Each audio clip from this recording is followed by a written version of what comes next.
تخيل ان في نادي اسمه الزمالك مخلين لاعب ما عملش اي حاجه لناديهم بيقولوا عليه اسطوره. طب تعالوا نشوف الاسطوره اللي بجد. تخيل تبقى كسبان 5 دوري ابطال افريقيا و2 افريقيا و7 دوري مصري و4 سوبر افريقي و6 سوبر مصري و2 كاس مصر وتالت ورابع كاس عالم للانديه، واخد احسن لاعب في مصر 5 مرات، وافضل لاعب في افريقيا داخل القاره 4 مرات، وتاني افضل لاعب افريقيا 2008 للكاف، وافضل لاعب في نفس السنه من BBC، وهداف كاس العالم للانديه 2006، وهداف دوري ابطال افريقيا 2006، وهداف الدوري مره، وهداف الكاس مره، ومن افضل 11 لاعب في القاره 3 مرات، ومن ضمن فريق منتخب القارات في كاس العالم للقارات 2009، ومختار افضل لاعب في تاريخ كاس العالم للانديه من الفيفا، وهداف هيروشيما 2012، افضل هداف في كاس العالم 2012، وافضل لاعب في نهائي كاس الامم الافريقيه 2008، والهداف التاريخي لدوري ابطال افريقيا، وهداف ماتشات القمه التاريخي، وتالت افضل هداف لكاس العالم للانديه. تعمل احسن ماتشات مسيرتك قدام نجوم العالم البرازيل وايطاليا،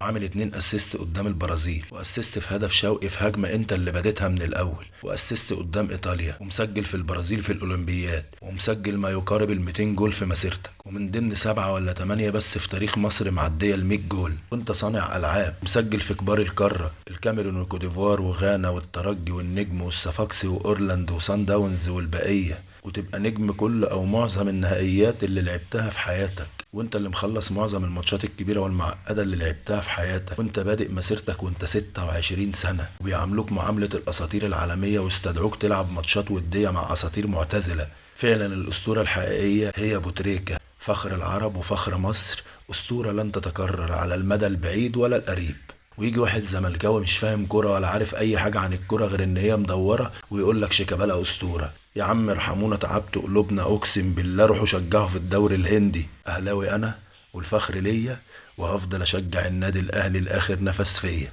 سلام عليكم.